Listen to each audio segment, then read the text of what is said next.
If you're looking for quality designs, look no further than Bradley Shaw Designs. Bradley Shaw Designs can design anything from wraps, banners, posters, promotional items, and more. Bradley Shaw Designs is the exclusive digital graphics partner of the Renegade Monster Truck Tour and Route 2 Motorsports.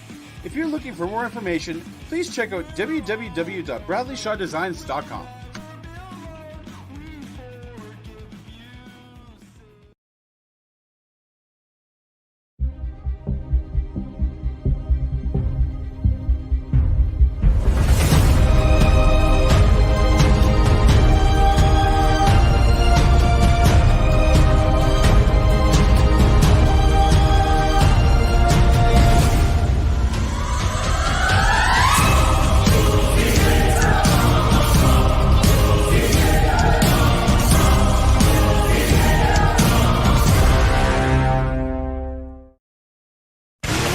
This isn't your typical motorsports podcast.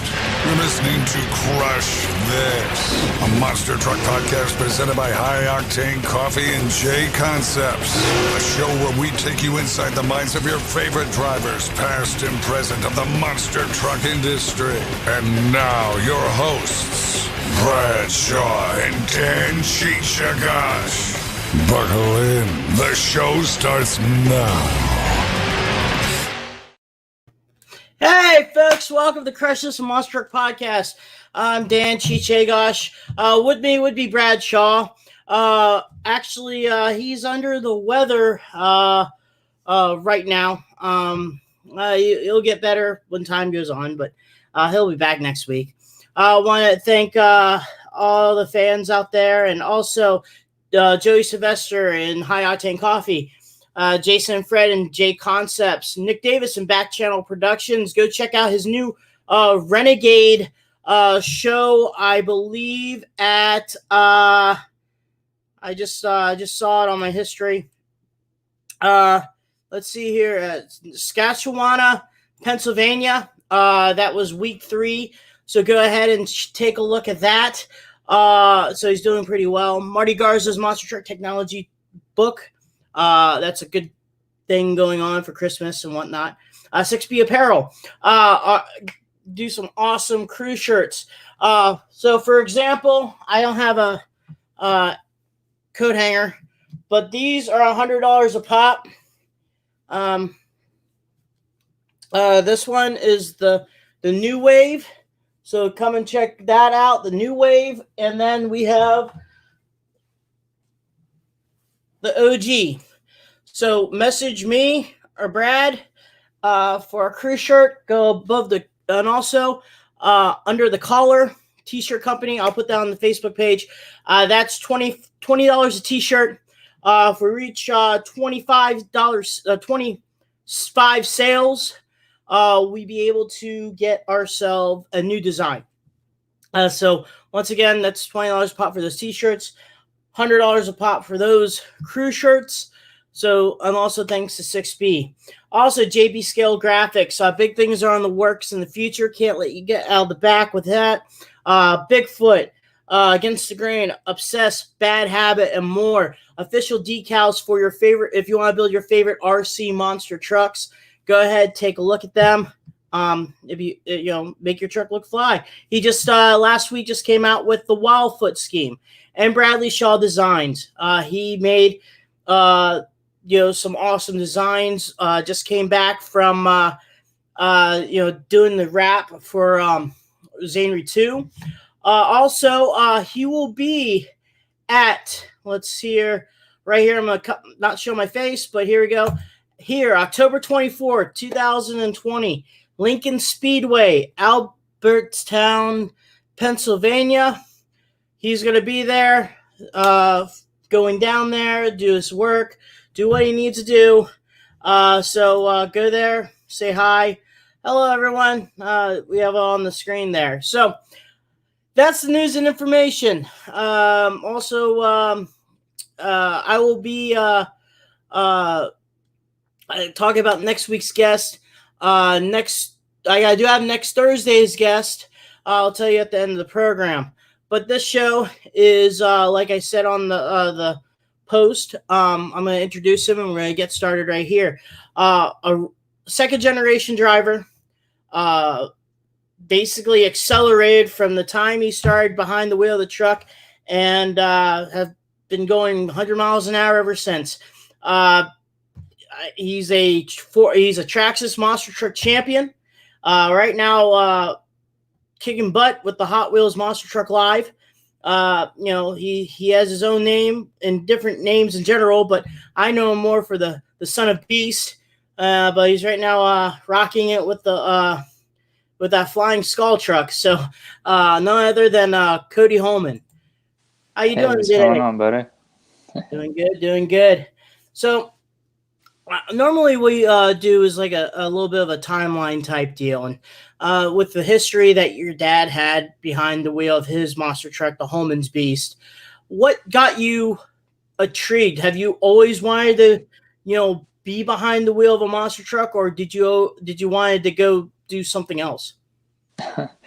No, like you said, my dad's been 36 years now. So I grew up watching my dad ever since I was a little kid, as long as I can remember. So the time I'm old enough to walk, time I can remember, I've always wanted to be a monster truck driver. Do you still remember the time that you went up to your dad and said, "Well, it's time to put me behind the wheel of a truck"? Because people may not forget that you also did where a lot of people went ahead and you geared, did the wrenches, you did everything that a lot of the monster truck people, in general, did to step their way behind a wheel of a truck, and you must have had some good learning lessons. Yeah, I wrenched on trucks for 3 years before I became a driver. So I started working for my dad kind of full time, going to every show, every display, every event, anything that we had. When I turned 14, worked for, like you said, a crew guy, wrenched on trucks for 3 years. And then when I turned a couple months after I turned 17, I got my first chance to drive at just a little fair show we had, and then made the cut, I guess you could say. So did a second one the next week after that, and then my third show I ever did was the Indianapolis Jamboree back in 2012, I believe it was. No pressure on that, huh? Yeah. Nostalgia show and a big show in general, especially with all the sponsors going ahead, and you really got yourself into your start. Not a very difficult truck to see out of, right? That Star Marshal truck seemed like it was kind of a difficult body to drive around in, was it? A little bit. They had the skinnier windshield on it, so it took a little bit of getting used to. But at that time, I had never drove any other body, so it's just I got used to it, and that was just the way it was. And then when I brought out the Son of Beast truck a couple years later in 2014, going to a regular pickup truck body, that was definitely a big change, having a full windshield again. So. Now with that going with the Son of Beast, that was your idea for a truck, correct? Yes, I've always had an idea for a Son of Beast truck. Back even before I was a crew guy, I always wanted to kind of make my own spin-off of my dad's truck, because I mean my dad will always be synonymous with Holman's Beast, so I kind of wanted to make my own kind of name away from kind of like his, I guess, like legacy, you could say, but also kind of keep it going in the same aspect. And now with that too, because you've been driving on the same chassis. Now you haven't updated or any new chassis. The chassis that you've been driving right now currently is still the same one you started out with Star Marshal, right? Yeah, it's still technically the same chassis. The frame itself has had a lot of updates done to it over the years now, like the new cage inside a cage, the extra supports on the bottom parts of the chassis. Just there's been a bunch of changes that have been done to the chassis throughout the years. But yeah, technically it's still the original chassis, my original blue chassis I started with.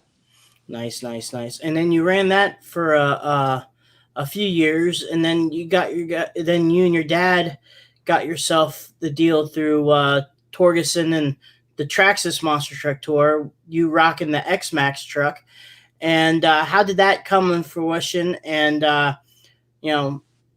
how was it driving really a really popular named I guess toy RC division? Yeah, it was actually really a lot of fun. It was cool. All the people from Traxxas are super nice. A lot of them are pretty good friends through the deal that we had. And it was definitely a really cool deal to kind of be on the, I guess, the like the middle ground. I guess you would say, between like a real life truck and then you see your toy versions or stuff like that. So you kind of help bring it to life. So it was a lot of fun with the Traxxas stuff. So it was a good time. Now, also, I believe it was 2017, I believe, or 2018. You won the championship for that tour.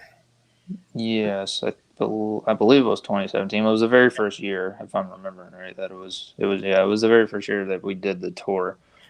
Talk about that year. It seemed like you were in the finals for most of the time, and then freestyle. Gosh, I think you won a lot of freestyle events that year too. I mean, for that, that year for you. That was a really good year. It was one of those years that just everything kind of goes right for you. You don't really have too many troubles. The truck always seems to take whatever you can get. So just it's kind of one of those years where you look back at it and it's just like it was just kind of meant to be. Everything went your way when you needed it to go. You didn't really need any luck to go your way. It just everything went right. Right on, right on. And then that body, it just seemed like it fit perfect on that truck. We did a little bit of the tour in 2019, and I remember talking to the Murphys, and they said they had at least that show had to roll the truck over. And did you get that pressure too? But it seemed like when you were driving that truck, it seemed like that truck didn't want to roll over a lot. No, I guess it's like any driver will tell you. The longer you drive your truck, the more comfortable you get in it, so you know how to push your truck to the edge to where you know it'll still take it to where it's still under control. I think I rolled the Traxxas body once in competition, and then I did once for like a PR stunt. But as far as the actual racing body or racing in the show, as it is, I only rolled it over one time. Now, also, outside of that too, your dad was driving the Scully truck too. So, my question for this is you had other, like, for instance, now you guys are doing the Bone Shaker, and people may forget that outside of those events, you guys still rock the Holman's Beast and Son of a Beast too during like those shows in the summertime, right? Yeah, during the summer, our fair stuff, we just 2 years ago now, I think it is, or yeah, for the 35th anniversary truck for my dad, we did the kind of the retro flashback Beast truck. But me and my cousin Ryan and Josh, we decided to change it up a little bit. Dad didn't want to do the just regular design like it was before with the solid color. He kind of wanted to do like an antique kind of rustic look to it. So we kind of put our heads together and figured out how to do the kind of the faded, rusted out look that the retro Beast has now for the 35th anniversary. And then I was still running the Son of Beast truck. Right now it's kind of on the Son of Beast body is kind of on the side shelf right now. I got some future plans for it. But last year I brought out brought out the stealth truck. It's if anybody knows about stealth truck, it was Iron Man before that. But so I brought it back out to run on my chassis. So yeah, but during the summer we'll run the Holman's Beast or Son of Beast or stealth or even our heavy metal trucks back out, or medallion trucks back out. So yeah, people just, because that was one topic that some people were messaging me about, because they just think that you're driving Bone Shaker or whatever truck that is, seeing wise. But people now know that when it's not the Hot Wheels Live Tour, you're still rocking Son of a Beast, or any other truck like you just said. Yeah. So after you took part, after stepped away from the Traxxas tour, well, how did you get connected with the Hot Wheels tour? obviously they know how you guys can take care of a sponsor, especially in the toy world. Was that a plus for you? You know, going into the Hot Wheels tour, like how did that get all started? Yeah, all the guys, all the drivers, and that run on the tour, we were all handpicked by the owners of the company that owned the tour to drive on the truck, and then all of us went through kind of like a, I don't want to say like a vetting process, but kind of like, but it's kind of like that for who Hot Wheels wanted to drive what. So all of us were picked for a specific reason to drive on the tour and drive what we drive on the tour. Gotcha. And then when you got tagged with the Bone Shaker truck, which is an iconic Hot Wheels toy that people sorry, I'm just, my phone also gets questions, but you know, a famous Hot Wheel toy that was designed and created back in the, you know, what Hot Wheels was came up with Mattel. And then, you know, in the early 2000s, it became one of the classic original Hot Wheels monster trucks. And then to now it became, you know, now a real life monster truck with you behind the wheel. And with that, did that come a little bit of a pressure since, you know, the history of that toy or that diecast vehicle now coming to real life, because now your truck is now towards a dad that's seen that when he was a little kid. Now his kid is seeing that in real life. So does that bring any, you know, pressure for you driving that thing in the Hot Wheels Live Tour? When we first started, maybe just a little bit, because they have this huge expectation, like you said, for Bone Shaker. It's Bone Shaker is their pride and joy, so they expect it to be a certain way, look a certain way, all the time. So when I first got there, I mean, there was definitely a little bit of pressure to make sure I show up and perform all the time, every week, week in, week out, make every show, make every pass. So. But the longer we've gone on now, the more everybody's just kind of settled into the groove, especially since the tour was brand new last year. And there was a little bit of pressure on everybody involved, not just the drivers, but all the way through all the management of the tour as well. But now that we've really grown into the tour together, especially through the back half of the first year, is where everything really like 100% gelled together and everybody got completely comfortable with each other. The longer the tour has gone on, the easier it's gotten for everybody. And we'll talk about that. You know, your cousin Josh said that your internet is as good as potatoes. Turn off hotel Wi-Fi off. Now, with Josh being that in a family ordeal, he went overseas. The division grew. You and your dad stayed in the United States. I saw your show the first week at St. Charles, Missouri. I kind of went under the radar. I wanted to take a look at it. It was a last second decision. I went ahead and I went ahead and watched the show. I got there a little bit late. Not when I say late, I missed the pit party. I sat down and watched it. And you kicked some tail that night. I think I went to see the Sunday, and you won everything except for donuts. And you know, it seemed like the momentum. It wasn't just that show, because previously during the season itself, you guys, like you said, when time went on during that program and you guys gelled and formed, that, you know, during the end of 2019, like the second half, when I was talking to Phil about stats and stuff with that, you and your dad was really successful in those Titan Cups that you guys been racing against. And just, I don't know, man. It just seemed like you guys were on the rails.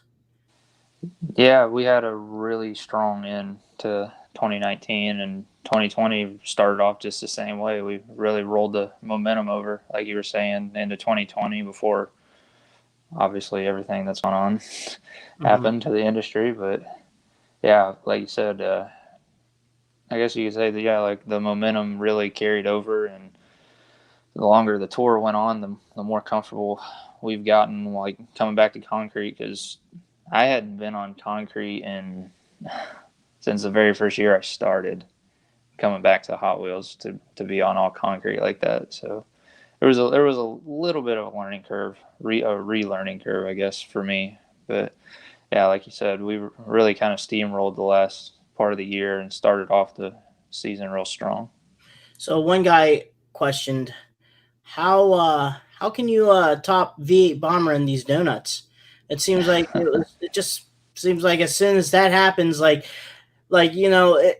wheelies. It seems like you and your dad go out pretty good with the wheelies, and then racing. You got you guys and heavy hitter. Well, not heavy hitter, demo derby, and all them, and plus Bigfoot. But it seems like the donuts, it just with that locker in the front, because in the tech side of it, a lot of you guys run an open in the front and a locker or a spool in the rear.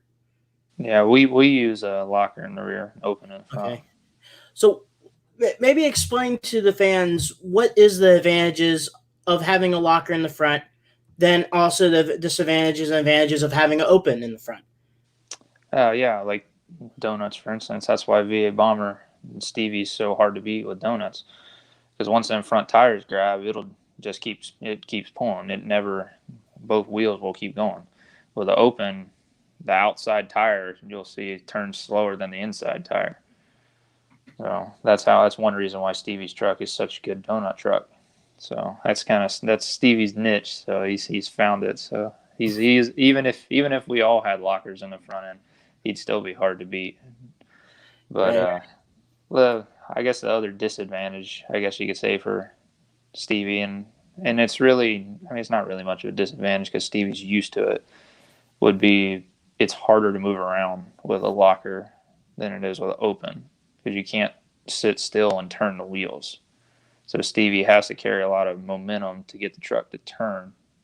So he has to set himself up way sooner than we do, for instance. So, but that's more of a you get accustomed to it thing. So it's really not much of a disadvantage when you're used to it, but that's kind of a little bit of the pros and cons to open versus a locker. Gotcha. And then, with wheelies and stuff like that, you guys been known the tail drag, and your dad, when he was rocking either the Beast or the Lucas Oil Stabilizer, seemed like a dominant truck during those concrete shows in the Monster Nationals. When you were doing a lot of the concrete stuff, did you take a piece of your dad's advice when you were behind the wheel of your truck? Yeah, I've learned a lot from my dad, and then I've learned. I always kind of say I've learned a little bit from everybody. I mean, there's a lot of input from my dad, obviously, since I spend so much time with him. I've always been around him. But guys like Dan Runney, Rick Long, Dave Reif, all those guys that I grew up watching for so long, I've taken a little bit of all of their stuff and kind of put it together and made my own kind of style. Yeah, it's and maybe explain a little bit to the fans about what would they go to at a Hot Wheels live monster truck show, because it's unique and it's not your typical. I guess it's still a monster truck show, but it's a little bit of a different twist on it, you may say. Yeah. Our I guess Hot Wheels' big thing is they want to. It's a lot about entertaining the kids, and there's obviously some stuff for the parents as well, but Hot Wheels has always been real centered towards entertaining the kids, no matter what their age is. Like with our crash zone, they have the area where you can play with the Hot Wheels cars or the monster truck toys, or like the Hot Wheels track, for instance, stuff like that. So it's kind of like, it's almost like a spin on, they try to take what it almost looks like your toy set would be at home, and blowing it up into a life-size scale, into a real environment. So it's kind of like, I guess you'd say it's kind of like that. It's kind of like a kid's toy box turned into a monster truck show kind of aspect. But like you said, it's still a monster truck show. It's still about seeing the trucks jump over cars, and then we have our FMX jumpers. So they're still got that feeling of a monster truck show, because that's what it is at the end of the day. But they try to keep that spin on it, like you said, to where a kid's imagination has almost kind of looks like it's a part of it as well. Now, the camaraderie that you have, I mean, I'm going to do examples. You have, obviously you and your dad, and then Stevie, then Derek Anson, and, then you got, Christian Norman, and then you have either Darren Snell or Hot Rod, Robbie Tweedy. How is those guys hanging around? Is it a fun gang to be around? And it seems like, compared when I was at watching the show, it seems you guys are really laid back and just having fun. Yeah. We take our job seriously because, I mean, at the end of the day, we got a job to do, show to do. Everybody's got to pull their weight, but also at the same time, try not to overthink it and overstress yourself about it, because at the end of the day, if you're not having fun, then it's not really worth it. So everybody wants to have a good time, but I've known all those guys. The only guy that I had not met on the tour was Christian before we started. I had spent time with Stevie and Derek and a little bit with Rodney back when he was with Bigfoot, I believe, the first time, if I remember right. And then Darren from Monster Nationals, even before I was a driver, and Rebecca as well. So the only guy that I had not met was Christian, but as soon as we met Christian, I mean, everybody hit it off pretty good with him. Like you said, we're all pretty good friends. We all like to have a good time while we're out there, but also like to go out there and do our thing when we got to do it.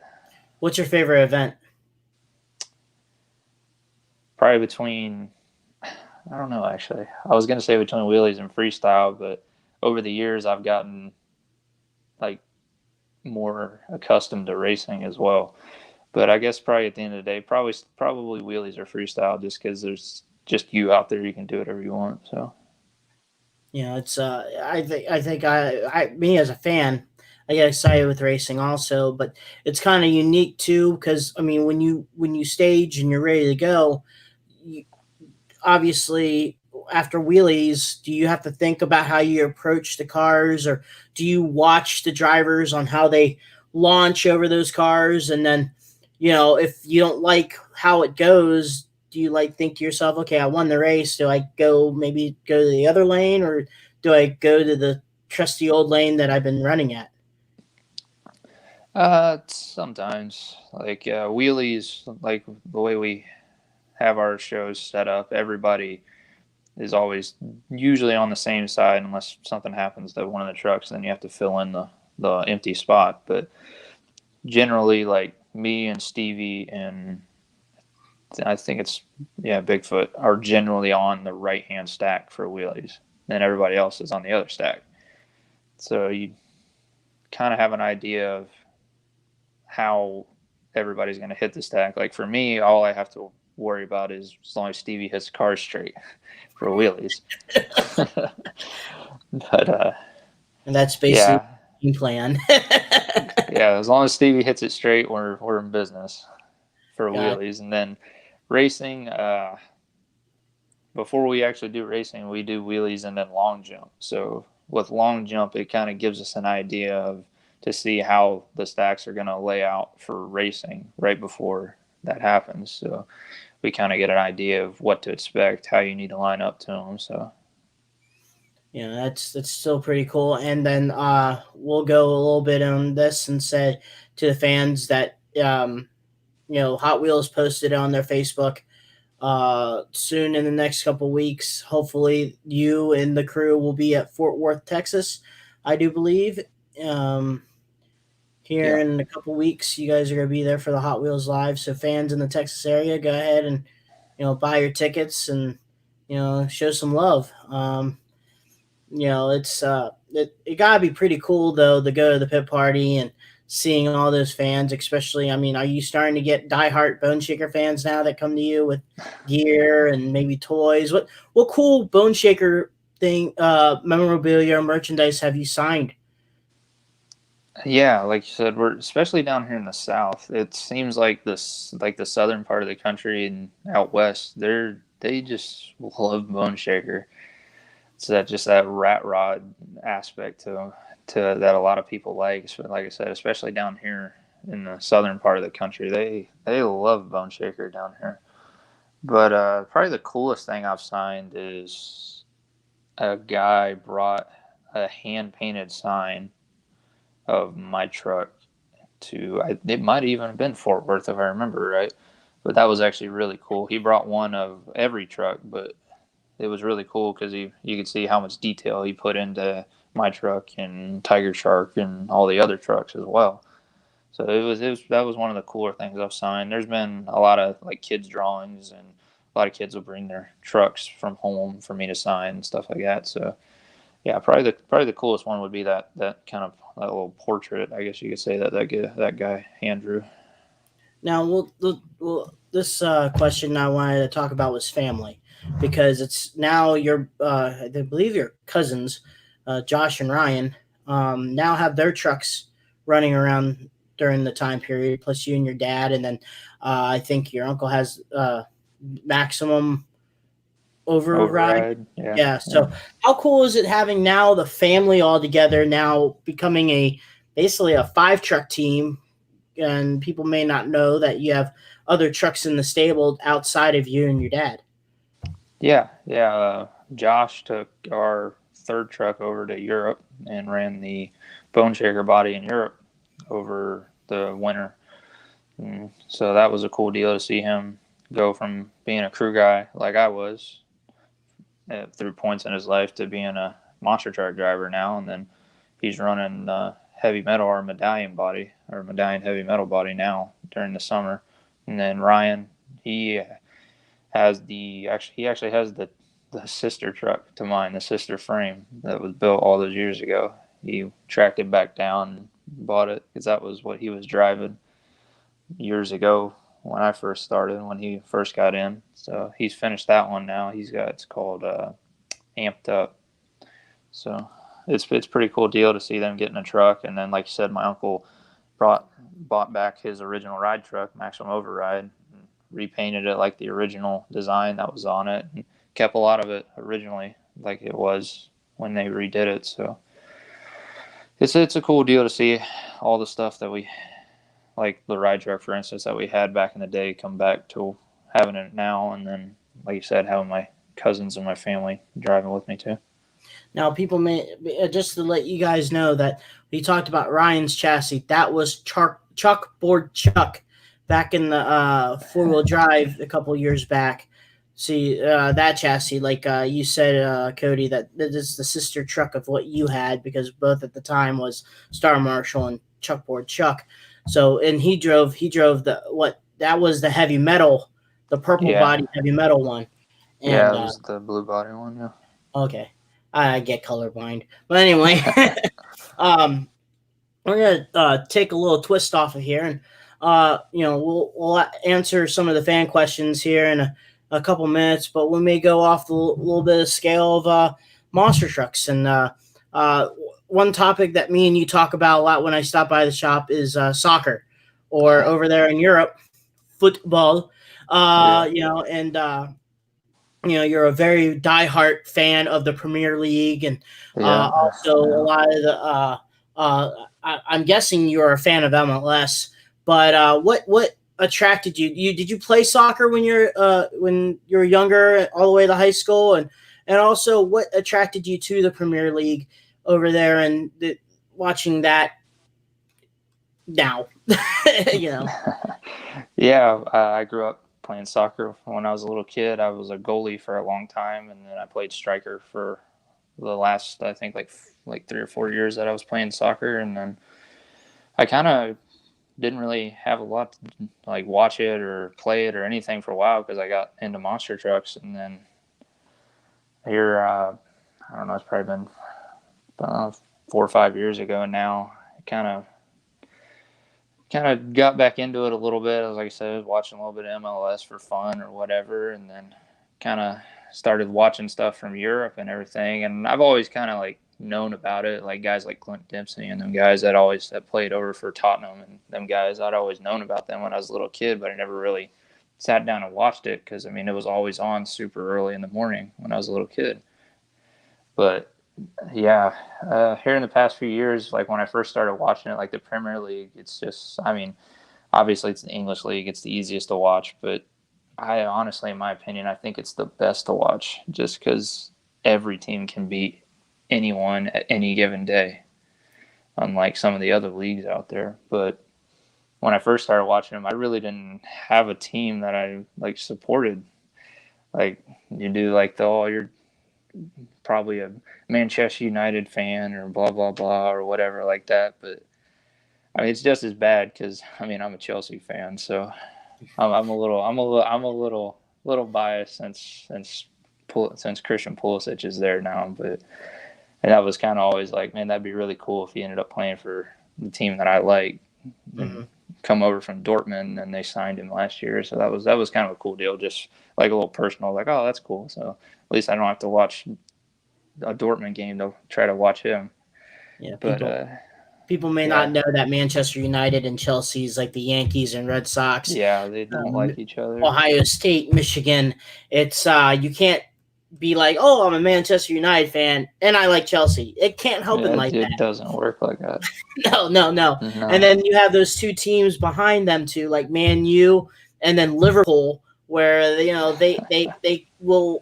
pop their head out between them two, and then they go back in or stuff like that. And like you said, that league, the Premier League, anyone can win. And then you throw in the Champions League.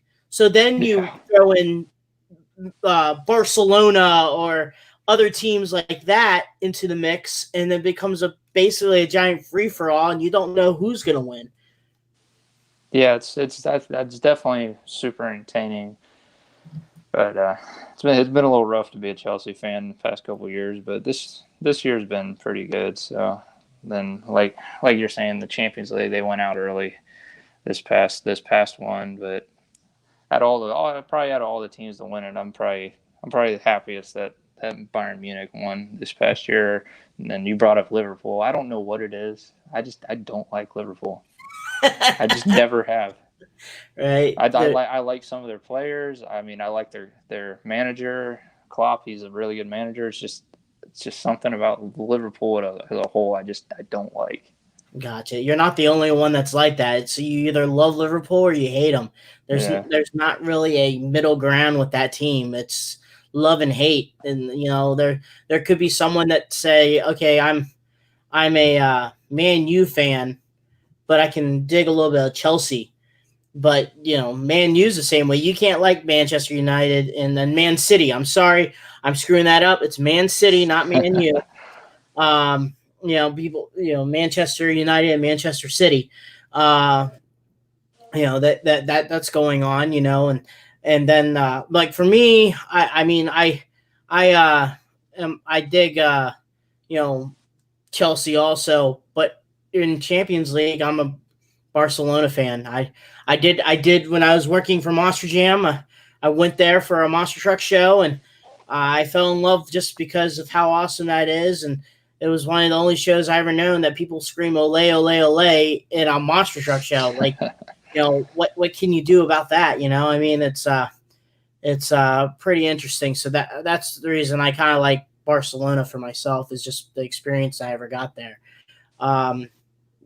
Did you ever think about like maybe doing, when the season started of the 2020 season, did you try to put your card in the hat to going overseas? Because I mean, if you went overseas, man, that's basically your favorite teams you have a chance to go see. So I mean, did you ever try to put your card in that hat and try to go over there?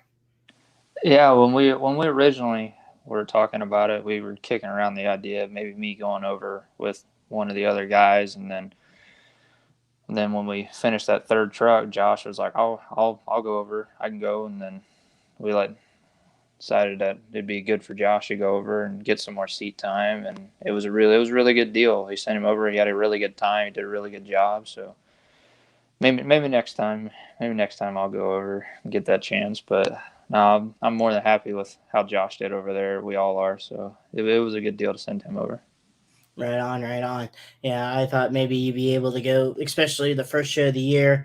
You're not a Manchester fan, so one of the first shows that they ran at the Hot Wheels tour was at Manchester in general. But still, did you follow a little bit of the FIFA World Cup for a while, men's and women's, or just that happened recently, I think.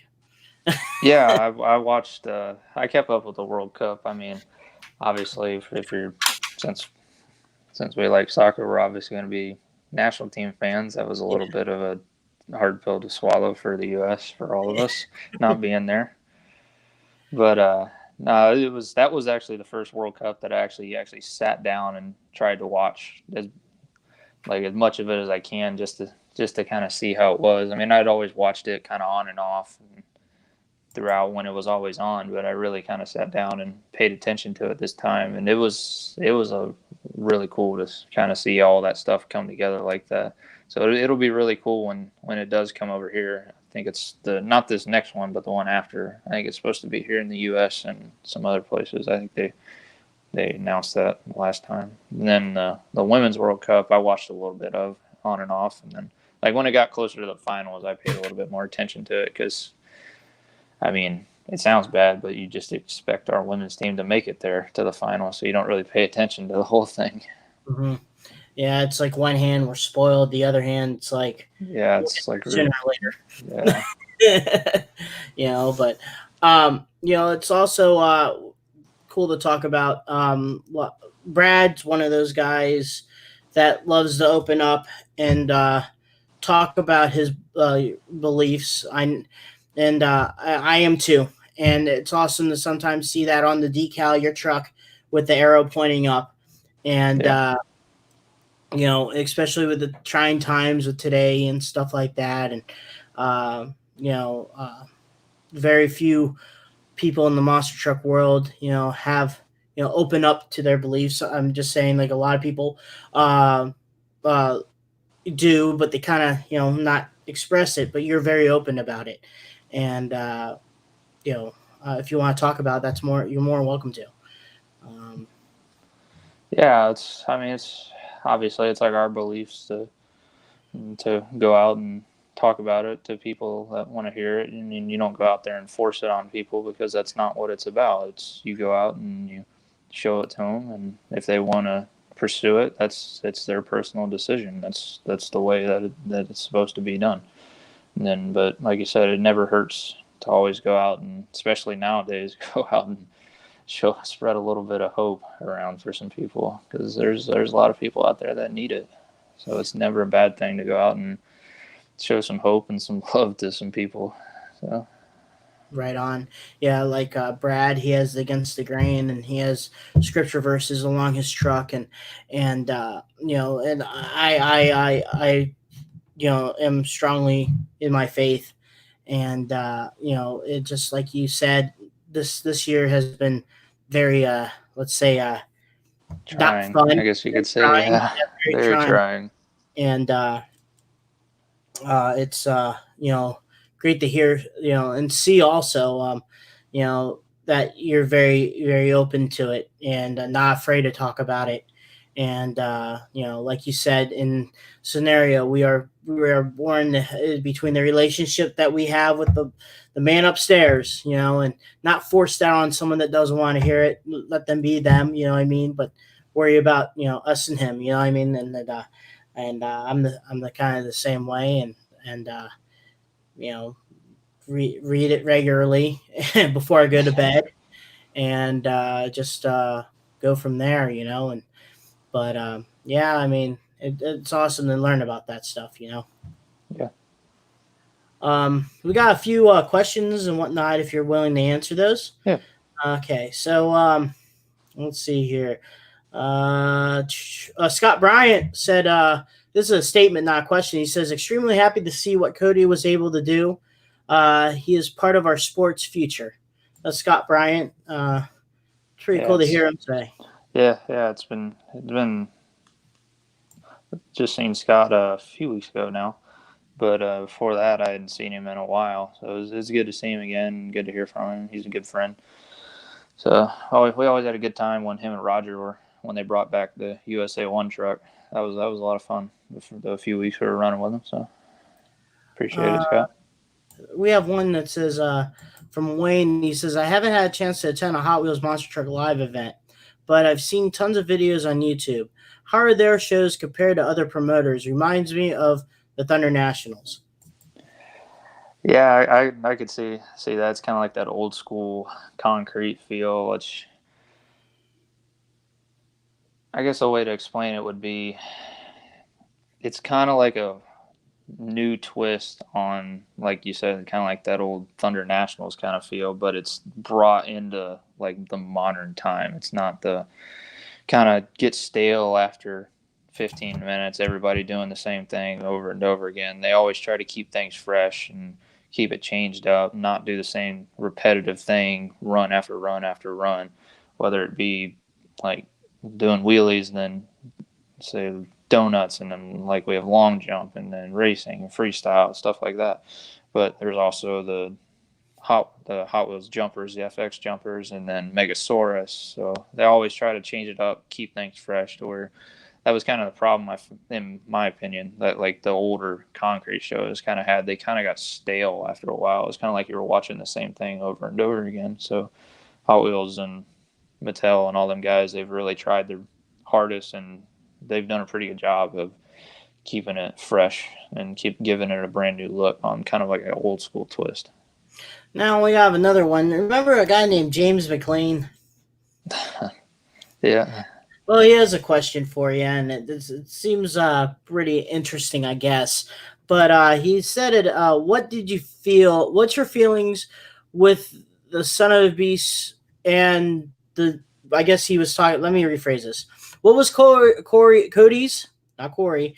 Cody's feeling with Son of Beast around Ryan Anderson and Son of a Digger when they both started about the same time with the names.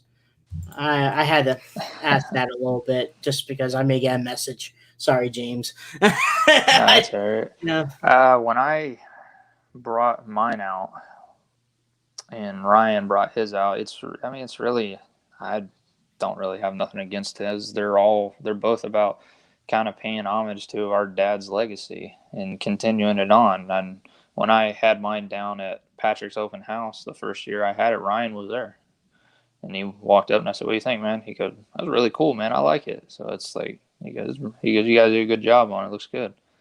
So it's like, there's no like hard feelings or nothing like that around each other. They're special to each of us for their own reasons. So they're about kind of paying homage to our fathers and what they've accomplished and taking it into the future. So that's what they're about. Yeah, that's awesome to hear. I mean, that you guys are basically, continuing the homage, and but then again, you're paving your own trail. Yeah. I mean, like for instance, Ryan's still part of the Gravedigger team, but he's still gonna be Son of a Digger. You're still part of the Beast team, but you're always gonna be the Son of Beast. So Yeah. It's like you're paying, like you said, you're paying homage to your family, but you're still Cody Holman and Son of Beast. You know what I mean, people still recognize that. We have another question about the Hot Wheels, but maybe pretty cool, maybe a little bit of feedback here. Lee Plato, he said, "Cody, since Hot Wheels is geared for kids, do you think they may ever try to run with the mini monster trucks like how they did with KJ and the American Scout and stuff like that? Do you see them maybe, leaning towards that as a side act?" I mean, I guess never say never, right? So Mm-hmm. they'll always be looking for stuff to change things up, because anybody that knows anything about the industry, you can't always go back to the same place with the same show every year.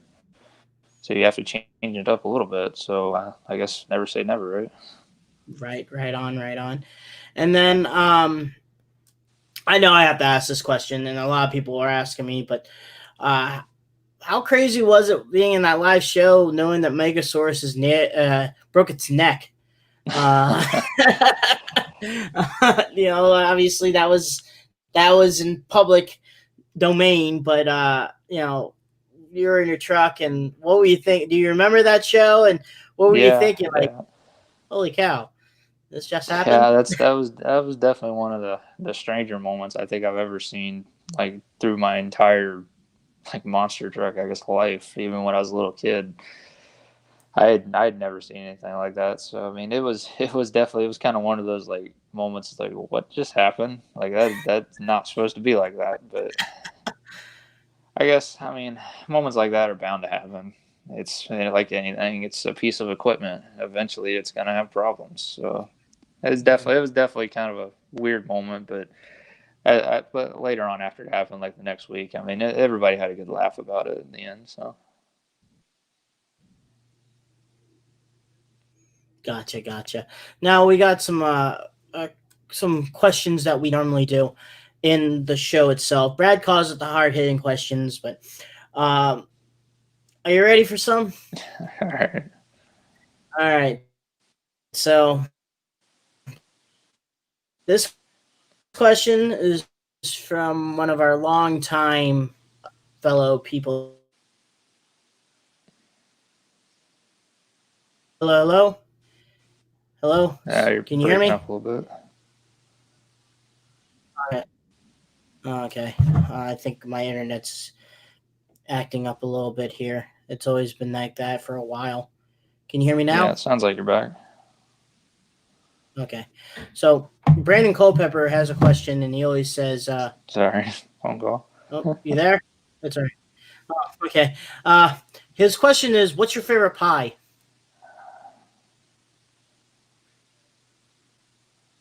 You hear me? Can you hear me? I can hear you. Can you hear me? Hello. I think we lost you there. I can't hear you. I took up my Wi-Fi. Oh, geez, not again. Can you hear me now? Hello. I can see. I don't know if you can hear me, but I don't. I can hear you. I can hear you.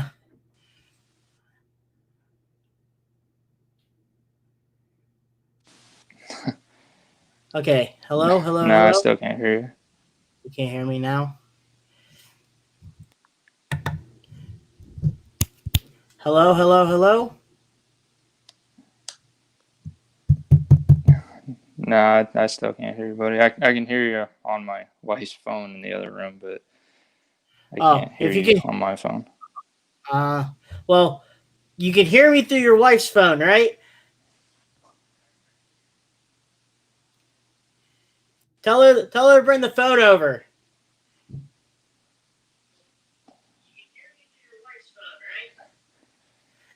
Yeah, All there's right. a little bit of a delay, but I can hear Okay. you. That's all right. That's perfectly fine.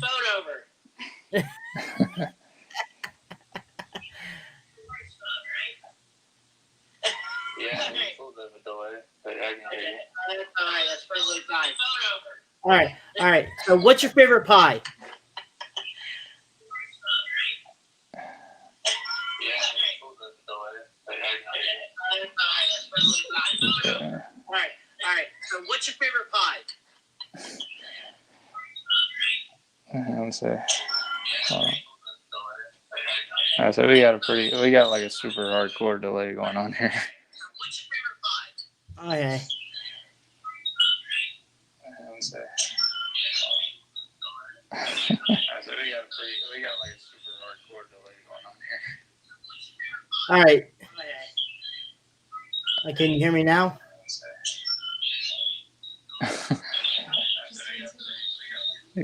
Technical difficulties here. Yeah. All right. Hello. No, I still can't hear you through my phone for some reason. Is there like a way you can invite me back in or something? Yeah. Let's go ahead and No, I still can't hear you through my phone for some reason. let me go ahead 1 second.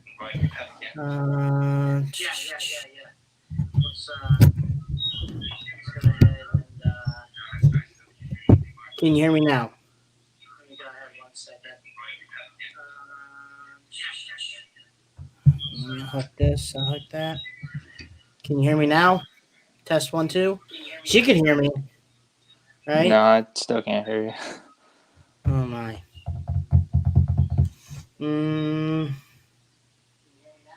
No. She can hear me, but I can't. Okay.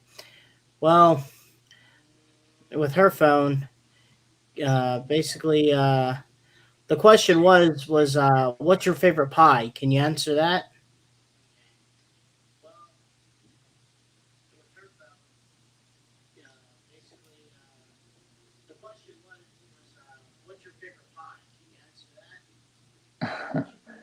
I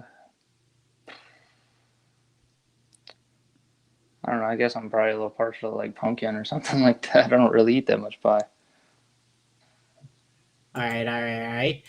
Are you for or against eggnog?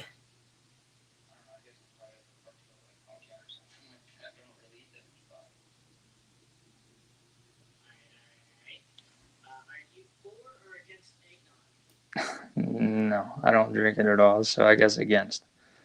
That's cool. Brad likes that. So we'll go ahead and take that as a no. And then my final question I'll ask you is what's the coolest thing you have crushed?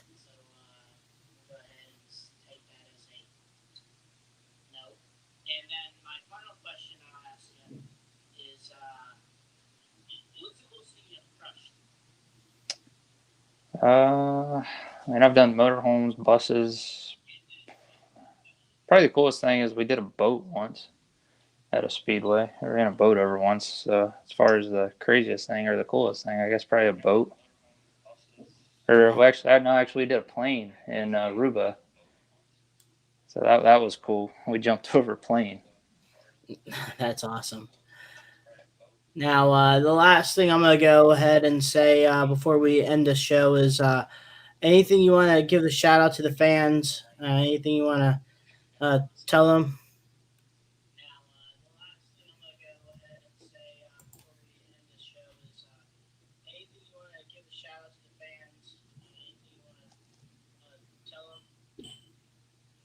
Yeah, it's been just as difficult for the fans as it's been the drivers to be apart from shows and stuff like that. I know how bad people want to come back and see shows, and we want to get back to doing shows, and we look forward to seeing everybody back and hoping everybody comes back and helps get the industry back on its feet so we can get everything kicked back off like it was before everything happened. So yeah, we're really looking forward to seeing everybody.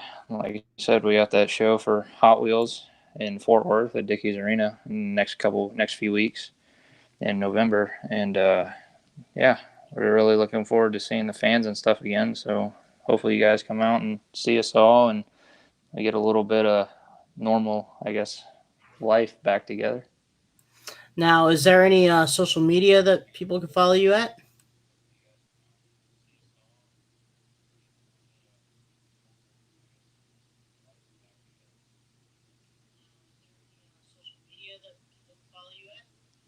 Yeah, if you want to follow the team, it's Team Beast Monster Truck Racing, and then that's probably that's the easiest way and the best way to keep up with actual team stuff as far as like Hot Wheels shows or summer shows, for instance, like fairs or any kind of displays or appearances, stuff like that. And then, like, I mean, I have my own personal Instagram, so I mean, I guess if people want to come over there, it's just C Holman_Son of Beast. Pretty easy.